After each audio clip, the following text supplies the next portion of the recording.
మిత్రులారా, సత్యవతి రాథోడ్ మాజీ మంత్రి బీఆర్ఎస్ పార్టీకి చెందిన ఆమె లంగిచెర్ల గురించి విలేకరుల సమావేశం పెట్టి గిరిజనులపై జరుగుతున్న దౌర్జన్యం గురించి చెప్పింది.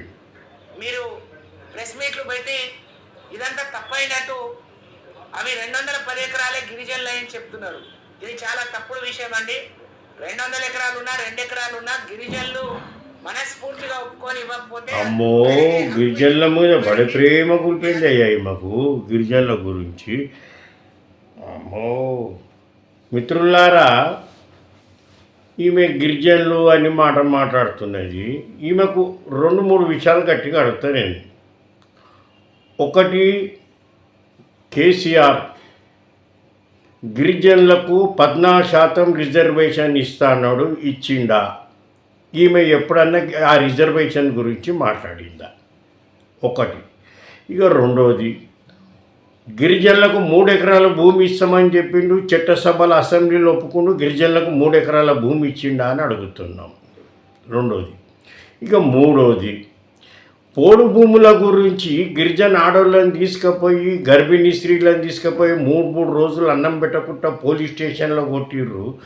ఎప్పుడన్నా నువ్వు గిరిజనులను పోయి అడిగినవా? వాళ్ళని పోయి మరి నువ్వు కూడా ఒక మంత్రివి, గిరిజనకు సంబంధించిన ఆమె మహిళవు కదా, నువ్వు ఎప్పుడైనా గిరిజనుల గురించి పోయి అడిగినవా? పోని కేసీఆర్ ఉద్యమం నడుస్తప్పుడు మా కాంగ్రెస్ నుంచి పోయిన రవీంద్ర నాయక్ మీ దగ్గర ఉద్యమకారుడు, ఆయనను ప్రతి ఉపన్యాసంలో నువ్వు గిరిజనుల మహాత్మా గాంధీ అని కేసీఆర్ పొగిడిండు. తర్వాత ఆయన టికెట్ వేరేకి అమ్ముకున్నాడు, ఆయనను లాదుకొట్టి ఎడగొట్టాడు. ఇక మా దగ్గర ఉన్న రామ్లు నాయక్ కూడా మీ దగ్గరనే ఉండే, ఆయనని కేసీఆర్ రామ్లా అంటుండే, ఆయనకు ప్రతి విషయం చెప్తుండే. ఆఖరి టికెట్ అడితే ఆయనను కూడా ఎలగొట్టిండే. ఇక నువ్వు అంటున్నావు కాంగ్రెస్ వాళ్ళు గిరిజనులను ఇచ్చేస్తారని. అరే, మాది చరిత్ర ఉన్నది. ఒక గిరిజన్ని మేము కేంద్ర మంత్రిగా చేసాం, మా దగ్గర ఉన్న బలరాం నాయక్ని. మీకు ఎంత ప్రేమ ఉంది అనేది ఇప్పుడు మాకు అర్థమైపోయింది. విన్నావా? ఇవన్నీ దృష్టిలో పెట్టుకొని మాట్లాడమ్మా.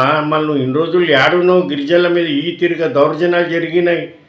ఇవాళ ఏం దొరకలేదు కాంగ్రెస్ ప్రభుత్వం మీద అనని, కానీ ఇది ఒకటి పట్టుకొని వచ్చినావు నువ్వు. ఇప్పుడు నువ్వు జర చెప్పినా 4 నమ్మేటట్టు ఉండాలమ్మా. అలా రైతులే లేరని పోలీసు వాళ్ళు చెప్తున్నారు. వాళ్ళ భూముల్లో 10 గజాల భూమి కూడా లేదని చెప్తున్నారు. మీరు రైతులు అంటారు. ఇప్పుడు రైతులు బంద్ చేసి ఇప్పుడు గిరిజనులు అంటున్నావు. విన్నావా? గిరిజనుల గురించి కాంగ్రెస్ వాళ్ళే కరెక్ట్ న్యాయం చేస్తారు, మీరు ఏం చేయలేరు. గిరిజనులకు అంతా దోకా చేసుకుంటూ వచ్చిండు కేసీఆర్. ఇప్పుడు నేను చెప్పినా కదా, యాద పెట్టుకో ఇక.